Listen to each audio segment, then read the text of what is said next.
We are delighted to have you again. If you've been to any of our other webinars, you might have a bit of an idea how this might roll, but we've got Gordon who's going to introduce you to three awesome founding teams that we know really well, really good friends of us at Impact Central, and we can't wait for them to share their story. So I'm just going to hand over to Gordon now, and we will just get on with the evening. Thanks very much.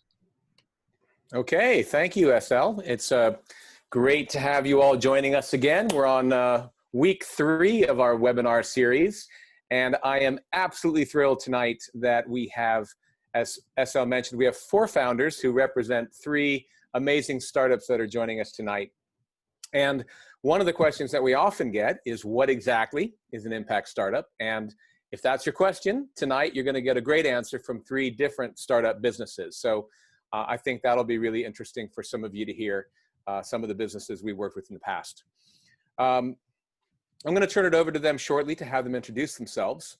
And they're going to talk a little bit about, of course, about their impact and their businesses.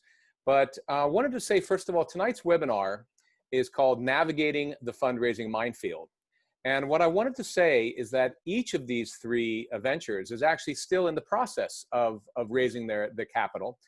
And we brought them on board for very specific reasons, for 2 very specific reasons. First of all, I think a lot of times there's a misrepresentation around fundraising, that it's somehow that you kind of build, you get your team together, you build your product, you kind of do a pitch deck, and then you raise your money, and then you're done. But that's not at all what the process is like. In fact, the better way, if you think about an analogy for fundraising, is that fundraising represents kind of the fuel, the oxygen that you need to keep your business functioning. It's just one of the many resources that you need pretty much to be thinking about all the time. And the way that I like to think about fundraising is that when investors come along and give you money based on what you're representing to them, that then gives you the permission to kind of execute what you're telling them, develop that for that next milestone, to then go back and then seek more permission to say, look, I did that, and now I'm going to do the next one. And so it's very much more of a process. And I think you know, tonight's discussion, hopefully we will engage in that a little bit. And the second reason we wanted to bring founders that are still in the process is because our experience is that sometimes, you know, having a discussion with people who just finished their fundraising round, they kind of come across saying, oh, it was so simple, you know, we just did these kind of things. And the beautiful thing about our memories is they tend to be somewhat revisionist. So, you know, we don't quite remember all the painful moments because we don't want to. But, you know, just like so many things, fundraising is a bit of a roller coaster, and sharing that, having them share a little bit about that experience, we thought that would be really interesting for people. And especially after the discussion period that we'll enter into now, we're going to open it up to Q&A. So an opportunity for all of you to ask some questions of these founders about their journey so far. So with that, I'm going to start the discussion tonight with Yendy. And I am delighted to be joined by the founder of Yendy, Julian Boite. So Julian, maybe you could tell us a little bit about Yendy. What exactly is the business you're in, and what is the impact that you're hoping to achieve? Great. Hi, everyone. Thanks, Gordon. Yeah, so my name is Julian. I run a company called Yendy. Effectively, our goal is to connect kind of 60 million small-scale producers in sub-Saharan Africa, producers of raw and natural organic ingredients with the growing global organic beauty market. So one of the things that we've kind of identified is that 1/3 of all cosmetic ingredients used in the world are actually originally from agricultural commodities, and these usually possess high ESG risks. So a lot of the kind of issues that come along with them are, a lot of the producers come from poverty-stricken areas, deforestation is a huge issue, and child labor. So effectively, we work directly with the women's groups and cooperatives to help them kind of gain a dignified means of earning a living, and innovating on fresh new ingredients that we can bring here to the UK and then transform them into high functioning and high performing skincare and personal care products overall. And I think the timing's great because effectively here in the UK, there's an increased demand for more transparency regarding cosmetic ingredients and exactly where they're coming from. Consumers are kind of increasingly conscientious about exactly what's going on behind the scenes of their product. So I think our idea is really just to bridge the gap between those two key concepts, the small scale producers in sub-Saharan Africa, and then consumers here in the UK looking for kind of better alternatives to skincare products.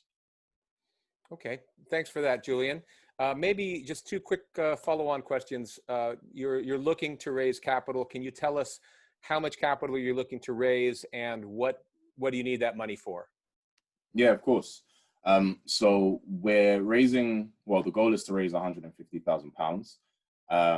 And the key areas that we want to spend the money on would be brand development. I think it's really vital that we tell the story in the best way we can, and a way that kind of does justice to the small scale producers that we're really trying to represent, also in a way that is effective to our consumers, so that they know that, you know, our skincare products are not only doing great for the people that we're wanting to support, are also the second key area is kind of marketing and brand awareness. So Yendy's the kind of offspring coming off of a previous brand called the Good Butter Company. So there's already somewhat of an audience who liked the previous brand. The idea is really to transition them into advocates for the new brand. And then the final thing is really kind of just product development and R&D. So one of the things we want to focus on is kind of innovating on fresh brand ingredients that haven't been really pushed out there in the market. So that requires a lot of product development here in the UK, but also lots of research and development back in some of the communities that we work in. So those are kind of the three key kind of things that we want to do with the cash. Okay. Thanks, Julian. We had, you know, lots of follow-up questions I could ask there, but I'm going to hold on for a moment. I want to next introduce Vanessa Barker and Primrose Matheson. They are the founders of Bed, Straw, and Matter. And maybe Vanessa, if you could tell us a little bit about Bed, Straw, and Matter, what business are you in, and what is the impact that you're trying to achieve? Yeah, absolutely. Thanks very much, Gordon. Well, I am co-founder with Primrose of a company called Bed, Straw, and Matter. And we make close to the skin products, and that's clothing, and specifically knickers. And our specialized area is that everything we do is with plant dyes. So we have 0 chemicals in the coloring process. Part of the reason that we do that in terms of the impact is there are over 8,000 chemicals used to dye the clothes that we wear, and we're so unaware of that. And that's seeping into our waterways, causing industrial pollution there in the waterways also. So the idea is about clean color, clean clothing. And as a byproduct of that, you're really cleaning up the waterways as well. But there's more as well to our impact. In fact, there are many levels. Sometimes it's difficult to know which things to tell everyone about and which not. So we boiled it down to what we call the 5 C's. The first I've just told you is the clean color aspect, which is really key to us, celebrating the natural color, but also is community. And part of that is the wonderful people we have on the ground in India who create the cloth and the natural dyes and the weavers. And so it's about the community on the ground there and celebrating what they bring to the table and being very transparent about that and celebrating the ancient wisdom and the heritage and telling those stories and being transparent about that supply chain. But equally, it's about building a community here on the ground, because we want people to have fun with natural dyes. So we run workshops, we get people together, we upcycle t-shirts, we dye with madder, indigo. So it's all about having some fun with it. And then on a sort of more environmental note, something I haven't mentioned is that in the last year, we have created an acre of regenerative farmland in India, and that's growing our own organic regenerative cotton. So we work completely from farm to fiber throughout the entire process. And there are many benefits to that, both to the community and the environment. But one of the great benefits of regenerative farming is that it's carbon reversive due to the sequestration in the soil. So we feel that we can bring clean clothing, and the clean knickers is where we're beginning to market. And we just really hope that people are celebrating something that respects the earth, which is good for them as the wearer, but also good for the environment. Thanks, Vanessa. Okay. If I can maybe ask Primrose, if you can also tell us how much money are you looking to raise at Bed, Straw and Matter, and what does that money, what do you plan on doing with that money? Yeah. Thanks, Gordon. Hello, everyone. Yes, we are. So we're looking to raise 150,000, and really that's going to be covering sort of 4 elements. The first, continuing on from what Ness was saying about our regenerative cotton, we planted an acre this year, which equates to about 700 meters of organic cotton. And our plan is now in March next year, we'll be extending that to 10 acres for an August harvest. So it's important for us, obviously, to plan ahead for scaling the business and having and producing the cotton that we need to produce the knickers that we need to sell. So that would be the first part. Secondly, obviously, as a direct-to-consumer business, digital marketing is key and key to fueling growth. So part of the investment will go towards digital marketing. So the campaigns for Facebook and Instagram, SEO, and obviously getting our e-commerce website as optimized as possible. I think it's important as well to speak honestly in this area, because this was a weakness for us as co-founders. And so it was important to find somebody who could really help us bring strategy and structure around this, which we've done, because we know it's such a valuable and important part of getting out there and finding our customers. The third part is funding towards R&D, and obviously cash flow for about 2 months run rate for production. This is going to enable us to introduce other products such as a men's offering of boxer shorts, which is going to be important, and also looking at children's underwear. So yeah, we want to sort of have a nice balanced offering there. And then I suppose the fourth part, which is really exciting, obviously fashion tech is a huge, big part of the future of fashion, and we want to be part of that, and we want to be implementing the latest in fashion tech within our website. So we are going to be implementing a virtual size and fit technology, and we are going to be using virtual prototyping and things like that. So all those things, because they're very new, come at a cost, but we want to be ahead of the game and implementing them and utilizing them and seeing how our customers react to them. So those are the 4 areas. Thanks, Primrose. That's really helpful to understand. And last but not least, I would like to introduce Ben Ashby, the founder of Arts Revolution. And maybe, Ben, you can tell us a little bit about the business that Arts Revolution is in and also the impact that you're hoping to achieve. Yeah, thank you, Gordon. Hi, everyone. I'm Ben, founder of the Arts Revolution. So in short, the Arts Revolution is a complete all-in-one solution for arts education in schools. So in a new school, we set up a huge variety of music and arts programs, from one-to-one instrumental tuition to musical theatre or dance classes, and then to ensembles and orchestras, as well as providing academic teaching. High quality is one of our key values, and everything we do is about ensuring every pupil receives the highest quality tuition in this area. So we provide, generally, superior quality programs to those which you would normally find in a school at the moment. And we put a lot of focus on recruiting the right musicians and performers and building them up as brilliant teachers. I mean, in this sector, there's little to no oversight or regulation in teaching of arts education. So teacher accreditation is one of our big goals. And then accessibility is another one of our key values, making sure that all families, regardless of income, can afford the same level of tuition as any other people. So our charity arm is tasked with finding regular corporate sponsors and grant funding to have long-term subsidy for low-income families, and grants to schools to put on more programs. Our big sell to schools is that we literally take all of the hard work from them. So that's all the administration, recruiting, scheduling, payment processing. We take that from the school and we run it for them. These are the big pain points for schools, because with reduced funding, they often don't have the staff to manage that, or the resources in that fact.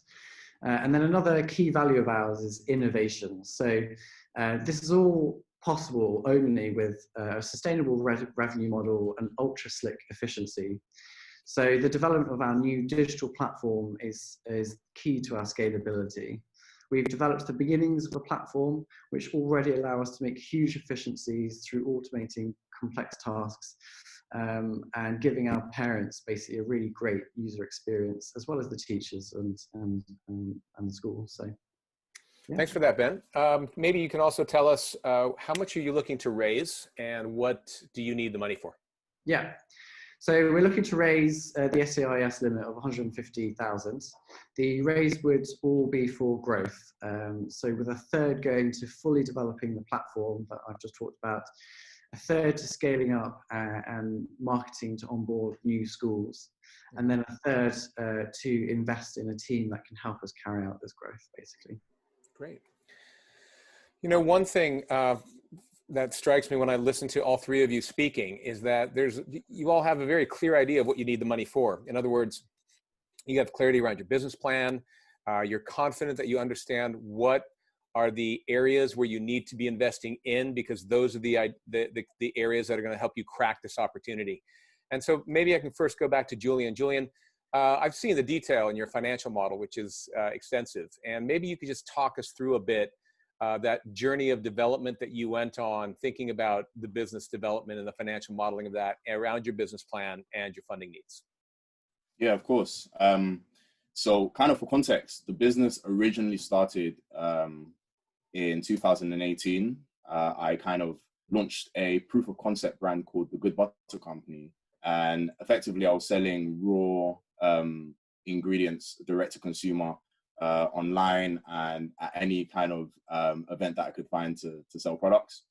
So we've kind of proven the idea that there is a demand for kind of African-inspired skincare products. So effectively, what we want to do now with Yendy is take on board all of the learning from starting a brand, taking it to market, getting as much kind of consumer feedback as possible, and then kind of growing on another accelerator earlier on, and then figuring out and really doing the rounds to get to the stage where we're actually prepared to go to market properly now, and we know exactly what to do. So with the financial model, what we've done is we've taken the best bits of the Good Butter Company and really understood what worked in terms of going direct to consumer, in terms of what type of products we want to be launching with, and then taking the worst bits out, which was kind of a lot around kind of product development and really understanding the consumer side of things and the consumer needs. Regarding the story and the narrative moving forward with Yendy, a lot of it initially came from the Good Butter Company, and those kind of relationships that we initially started with the women's groups in sub-Saharan Africa came from that supply chain with the Good Butter Company as well. So when you ask about kind of, go for it. Go ahead. Sorry. Yeah. So when you ask about kind of the financial model and the business plan moving forward, it's kind of a combination of the last 3 years of really understanding kind of consumer trends and where our customers and our kind of Instagram followers, what they love and what they want to see from us moving forward as well. So you'd say it's like been a process of constant iteration, right? That's what I'm kind of hearing. Yeah, exactly.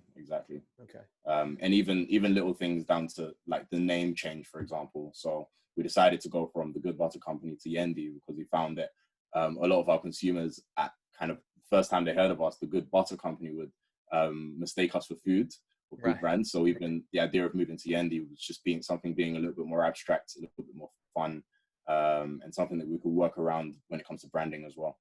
Okay, thanks, Julian. Vanessa and Primrose, you both have the distinction of you're actually serial entrepreneurs. So Vanessa, you have previously done a sustainable clothing brand called Papillon Bleu. And Primrose, you really are a serial entrepreneur. Sorry for the pun. You actually have Primrose's Kitchen, which is an organic cereal brand that actually sells in Whole Foods markets. So I know that you both have a lot of experience. When we talk specifically about bed straw and Matter, if you think about, especially like the last kind of 6 to 9 months, what are some of the kind of key decisions you've had to make, things you had to maybe eliminate, and come to like what you had to focus on in order to get to the point where you are now? I think one of the most important decisions we made was to streamline the offering at the outset, which, Gordon, we have you to thank for actually in many conversations around that subject. So I think streamlining the offering so that we began with just knickers.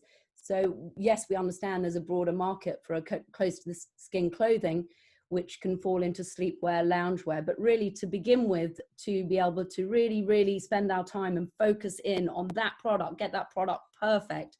And also in terms of the supply chains, we did a complete pivot at the end of last year when we started thinking about true scalability and cost, because you're not going to scale if the product's not at the right cost and it's not commercial enough.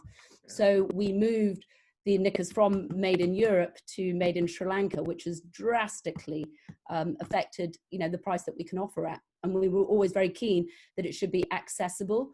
That, as we know in sustainability, often it's wonderful concepts, and the point is the price is just not affordable for many, and that seems not the way round it should be. And particularly if we really actually want to make some changes in the industry, it should actually be affordable. Yeah. I think focus is, of course, really important. I also, though, I want to say I'm really happy to know that the boxers will be coming on soon, because I don't think my wife wanted me wearing women's knickers. So I would have been wearing them because I believe in what you guys are doing. It's absolutely, I want to get the chemicals out of my clothing. Ben, so the arts revolution has actually been around for less than 2 years. And when we first met, I think you were probably maybe like 4 months into it. And there was actually a different team as you were first starting off. And I think at that point you thought that, it was like you needed 50K and that was going to get you started. And ultimately you didn't get that money right off the bat. So when you look at that kind of initial funding disappointment, what would you say kind of that taught you as a new founder? Yeah, this is an interesting one, actually. I think a common misconception maybe for a lot of young founders is that money will solve a lot of problems. I just need money and then everything will be fine. I think so in hindsight, getting capital 2 years ago would have actually just covered up a lot of inefficiencies and broken models. So to be honest, if I got the 50K, I probably would have pissed it down the drain, and it wouldn't have enabled us to grow. It also meant that I had to face some really hard conversations with early founding team members who weren't really understanding the vision and trying to take us basically in another direction. So I actually have a lot to thank for, because it's helped me completely re-understand that difficult time has helped me completely re-understand what capital is to be used for and how to grow, basically. Okay. So, we're on the Impact Central webinar, and Impact Central is an accelerator program. And I actually know all three of you from a previous accelerator program that I ran, where I would have the great pleasure of working with you. I thought that the people on the webinar today that are considering an accelerator program would like to understand maybe how that has helped shape your thinking with regards to maybe understanding capital and resources, what you needed to develop the business, maybe even kind of what were your thoughts and planning at the start of the accelerator program versus where did you get to by the end of the accelerator program? And maybe I'll turn it over to Julian first, maybe. Yeah. So I think what's interesting for us, when I first met you, Gordon, I kind of came into the Liverpool Street office, and it was Julian, founder of the Good Butter Company, and it was this idea of, we wanted to sell as much bulk raw ingredients to as many people, as many places as possible. And I think over the course of the 3 months of being on the accelerator, I think it really helped us hone in on strategy and exactly what our route to market was and exactly what we wanted to achieve, both from a commercial aspect, but also from a social impact aspect. So I think the idea initially when we first started was, I knew I had something that I wanted to grow and something that I wanted to scale. And kind of joining an accelerator, the idea was to just get help in doing those things. And I think what it turned into kind of midway through the accelerator was actually, no, hold on a second. It's a full hog. We're going to rebrand. We're going to re-strategize. And I think we're going to take on board a lot of the expertise. So we had a lot of help when it came to strategy, a lot of help when it came to branding, and helping really identifying exactly what our social impact goals were. And then subsequent to that, I spent about a month in Ghana doing a lot of research and development. And I don't think the kind of that trip would have played out to be what it ended up being had it not been for the accelerator that I'd been on, because there was a lot of clarity of purpose. So that's kind of the biggest thing that it did for me, as well as kind of really opening up the world of fundraising and actually making me understand what things like SEIS were and other kind of tax concepts. And so yeah, that's kind of the biggest thing for me. Okay. Maybe I could turn it over to Bedstraw and Matter. Prim? Yeah, I would say we were very product driven at the beginning, and I think really, and we had quite a lot of products, and I think the accelerator really helped us focus and really refine, and like you say, really focus on the knickers, but also realize the gaps and the expertise we needed to fill around it, because ultimately that's so important for the longevity. It's all very well having a great product, but you need all the other bits to really make it go far. So I think that was a big thing. I think also because we've got a great impact side to the business, how we had all these ideas, we knew sort of what they were, but then how we communicated those and the tools and the certifications and things that we were going to need to implement and the costs of those were all important things to take into account, as well as planning the infrastructure of the perfect team and things like that. So I think in a way it helped cement the idea of building a business being far more of a marathon. Certainly, I think when I went in there, it was all very much, right, we've got to do this now, we've got to do this now. But then you realize, it's not a sprint, and they're going to be different stages, and they're going to be different stages we need different, capital for, rather than trying to do everything at once. So I think it helps sort of slow us down and really focus.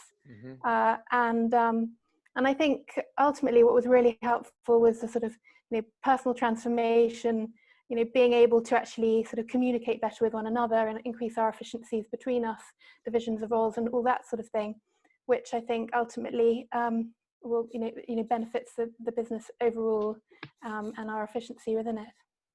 So Thanks, it was great. Prim. Really. Thank you. And Ben, you want to give us your thoughts on that question? Yeah, I mean, as you said, we were literally 4 months old when we started on the accelerator program. And I guess everything was just so new.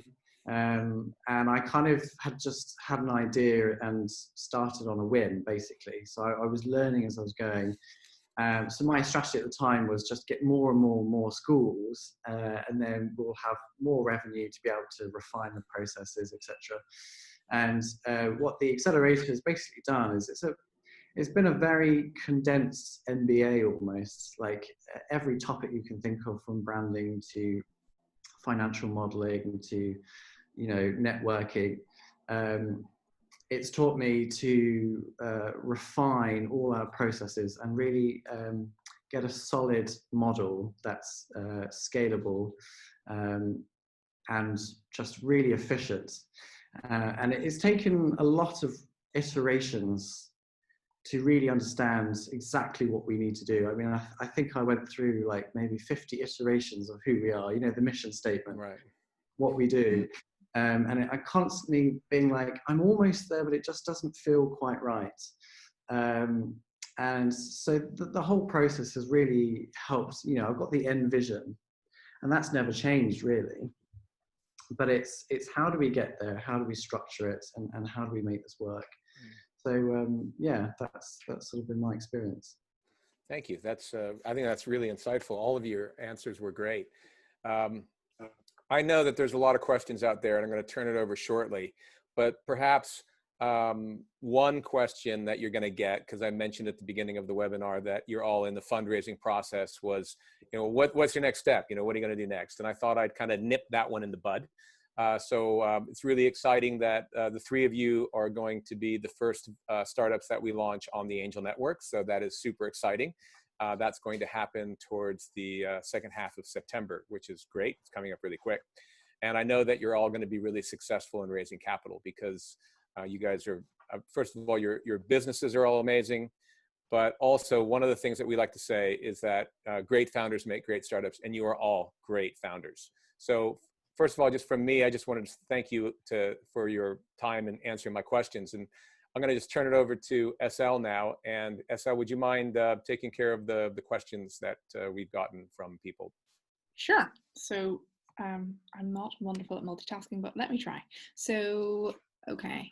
We've got a question from Paul. What stage were the 3 companies at when they joined the accelerator? So I think, Ben, you had answered that already. You were just a few months old. Julian, do you want to take that one? Yeah. We'd been kind of testing and trading with the Good Butter Company for about 9 months before joining the accelerator, and then actually paused trading to join the accelerator, and hence the reason why we kind of changed the name and changed the brand. So it was about 9 months. Great. And what about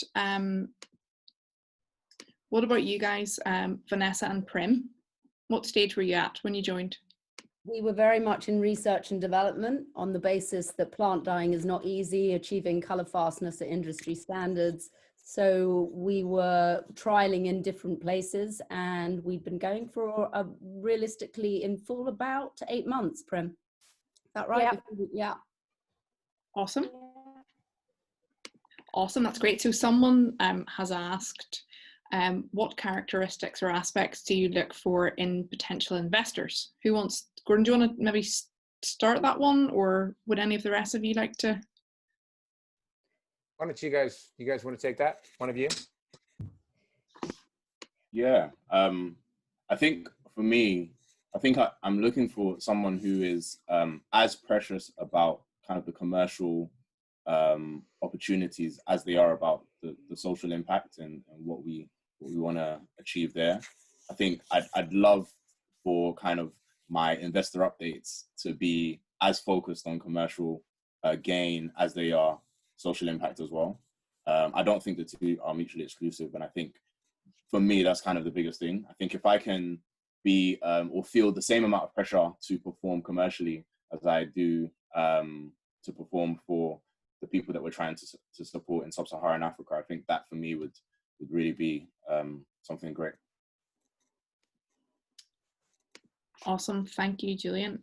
Do any of the rest of you want to answer that or have anything else to add? I think the alignment is key. Primrose and I have always talked about that. Obviously, we're lucky to have investors, but at the same time, you would like that person to be aligned. I think that's a really interesting comment that you made, Julian. Also, you want people to be understanding of the impact that you're making, but we're all here also to have a business impact and a positive one. So on that basis, you want someone who's aligned to the mission that you're creating and the impact, but equally that potentially will be contributory in the business side of it. Awesome. We have a question on how much equity people are giving away for the raise that you guys are doing in September. Who wants to take that? I mean, I could answer probably just broadly that I know that for all of them, it's in the kind of, first raises, you want to be finding a substantial number of people. So a few things that you're looking for, just maybe to add a little to the last question. I think you don't want to basically have 1 or 2 investors, especially if they kind of know each other, because then they're going to feel like they kind of own your company, even though they only own a tiny slice. So there's a bit of trying to get some diversification, because you also want different people giving you opinions. And frankly, if they're invested in your company, they're going to share opinions because naturally they care about what you're doing. So ideally, if you can have anywhere from 8 to 15 of these types of investors in that first round, that's a great number. I also think that what you want to do is you probably are looking to give away anywhere from 15 to 25%, depending on the size of the round and the maturity of the business. So for an initial business, I would say that's been fairly standard across the impact businesses that we've raised capital for in the past. But there is some variation, obviously, depending on the maturity and also what the capital is being used for. Awesome. I think I have another follow-on question for that, so I might as well just keep the spotlight on you, Gordon. what has been the approach for finding those kind of investors? Like, has it all been with angels? Can you just talk people through and maybe talk to them about the angel network that we're Sure. building?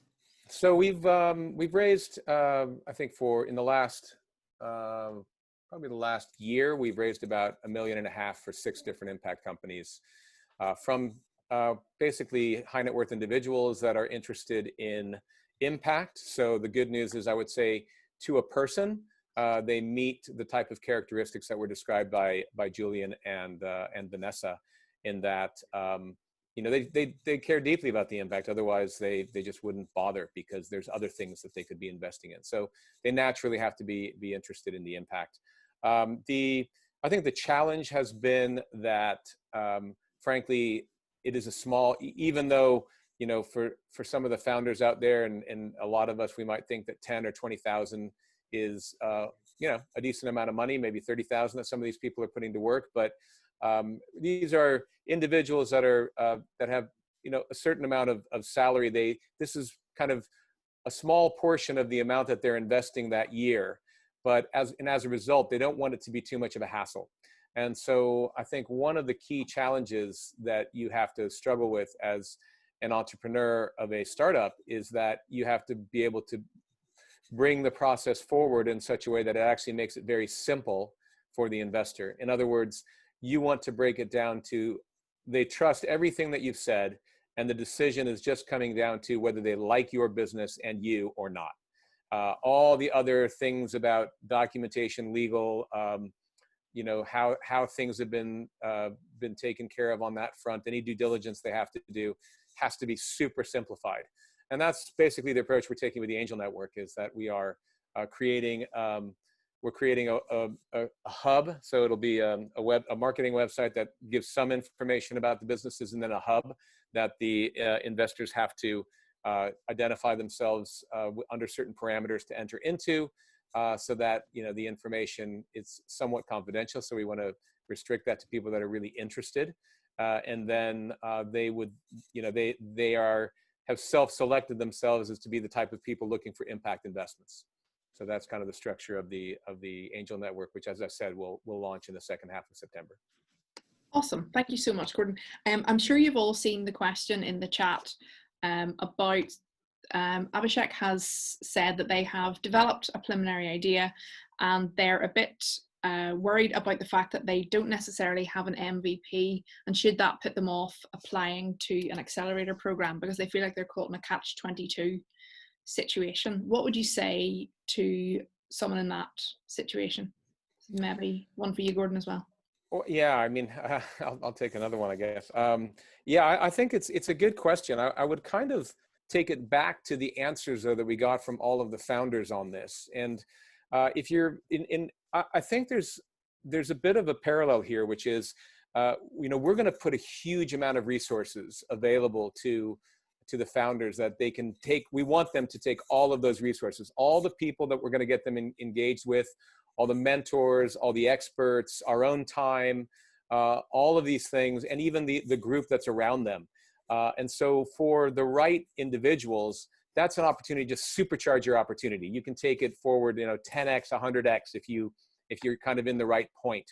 And so sometimes we might refer someone to a future program, simply because if you haven't answered enough of those questions. So I think, you know, unequivocally, amongst the 3 3 ventures, the 3 startups that are on the webinar tonight, they had done enough work to know kind of they'd already answered some critical questions about their businesses and about their impact. And so that allowed them to then enter the program with kind of a refinement point. So they were refining a lot of the considerations they'd already put in place. If you're not kind of to that point where you feel pretty solid about some of those things, it's probably not, it's at that point in time, it'll feel a little bit like quicksand, because you're not able to kind of, people will pose questions to you and you're like, well, I'm not really sure. I'm thinking maybe this or maybe this.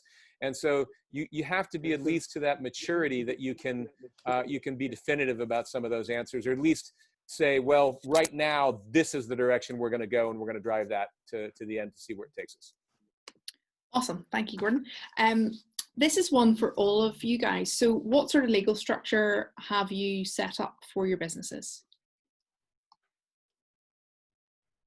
Shall I go first? Yeah, go for it, Ben. Yeah, so we've got a bit of a dual structure.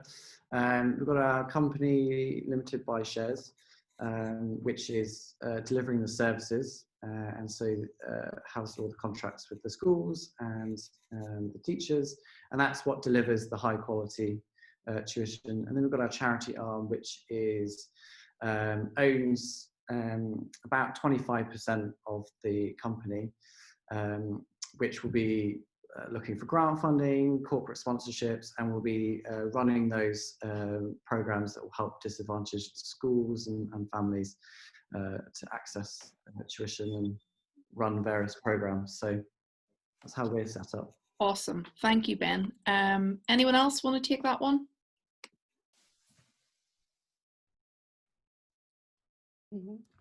Yeah. Okay, Yeah, Julian, got you. Yeah, we're also a private company limited by shares at the moment. I think as we scale and grow and deepen relationships with small scale producers in sub-Saharan Africa, I think there might be an opportunity and room to maybe open an NGO underground in Ghana so that we can facilitate a lot more of the social impact. But for now, for this current raise, we're a company private limited by shares here in the UK. Awesome. Vanessa?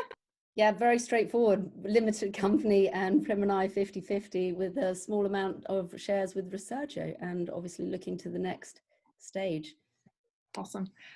So another question has been, how can I get my pitch in front of the angel network we're launching? Well, that's easy. You can apply to the accelerator program. That's a very simple one, and I can follow up with all the details after in an email. Is there anything else, Gordon, you want to add to that? Oh, I think that's a great answer, SL. Okay. How do we find investors, and how do we start a conversation or pitch with them? How do you find investors for the network? You're throwing that one at me? Yeah. Well, I think that the good news is that here in the UK, we have, well, it's kind of good and bad news. There's a lot of interested investors, and they're quite knowledgeable. That's the good news. The bad news is that they are quite knowledgeable. So the product that they see, especially when it comes to non-impact products, just purely for-profit products, are very high quality, very clearly laid out. You know, there's an entire army of people in the city whose job it is to compete with each other to sell these products. So I think it's an important realization that if you're planning to actually, so, you know, if you really want to be an impact investment and not an impact charity, but an impact investment, that's what you're going up against. So you need to convince investors that are quite savvy that what you are offering them is an investment into both a business, but a business that also has a very important element to it, which is impact. And so the ability to state that clearly to people is very important. I think that there are a number of different, there's a number of different groups. So there's like various you know, gatherings of people throughout London, and increasingly there's people that are aware of impact investment. I think the reason that we formed the Angel Network is because we feel that while people are very interested in looking at impact investments, the hassle factor of trying, so the irony, what I'll say is that while every founder on this webinar is going to tell me, like, you know, where do I find good investors? I can guarantee, I speak to a lot of investors, like, where can I find good founders? You know, it's like, there seems to be this matching problem. So, you know, our challenge that we take on is that we agree there are some great founders out there, and if we can help them to clarify what you know, what they're doing, and as I mentioned, we've raised capital for a number of ventures in the past, so those investors have been happy with the investments that they made, and so they're interested in finding other investments that meet both their capital and impact desires. Awesome. Thank you, Gordon. We have a really great question from Frankie. How did you all what did you see as your biggest obstacle before you went on the accelerator program, and how did the accelerator program help with that? Who wants to kick that one off? We've touched on this slightly already, but is there anything else? Why would you encourage other people that might be on this webinar to do an accelerator program like the one that we're running in September? I'm happy to answer that. Oh, okay, go Prim, go Prim.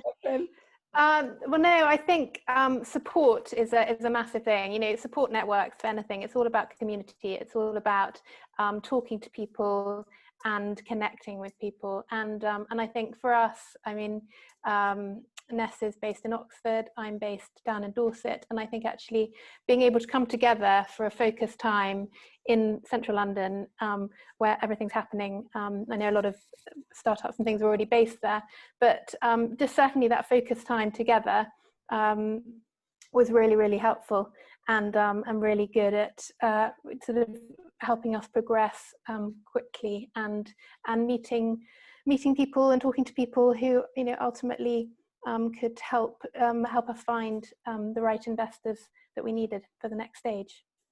Awesome, thank you, Prim. Vanessa, do you want to add something to that?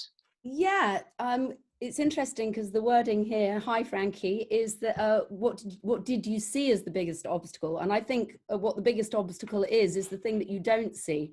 And I think that's wholly the reason to recommend to go on an accelerator, because you can be assured that there's an awful lot that you're not seeing. So your blind spots, and also having a diverse amount of people around you, and that includes the other people, you know, on the accelerator. So you're getting diverse feedback. You're not just sitting from your very narrow viewpoint. So for me, it's learning the things that you really you knew that you had to learn, but just going on that journey and really opening your eyes up and having a great bunch of people with this full diversity. So you really see things in a panoramic way. Awesome, thank you. Ben, you looked like you had something to add. Well, just to reiterate what Vanessa just said, is that absolutely, it's the things that you don't realize, you can't see yourself until you're within that community. So, I mean, we were in a cohort of six companies, and when you listen to other people's journeys and stories and struggles, it really helps you to understand your own journey, your own company, what needs to be refined. I sort of see it a bit like you get the raw metal gold, let's say, and it's not ready yet. You have to put it through the fire, you have to refine it, burn off the impurities, and then you're left with the pure gold. And that's what's precious, and that's what you can sell. But obviously in its raw form, it's not nearly as valuable. So I would just say, you know, the amount that you will learn is invaluable. Awesome. Thank you so much. And thank you all so much for giving us your time this evening. It's so useful to be able to learn from people that are a few steps ahead on that journey. And it's been great, I'm sure, for everyone else here.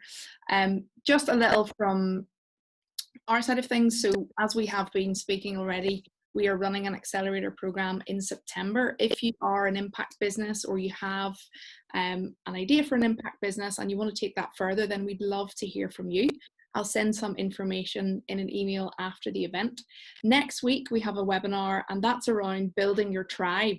So how can you build a supportive community of people around you to help your business succeed? So again, I'll send an email over the weekend on how you can sign up for that. But from us, thank you so much. If you have any questions or queries, you do have my email address, so you can contact me directly. We look forward to seeing you again soon. Thank you so much. Take care.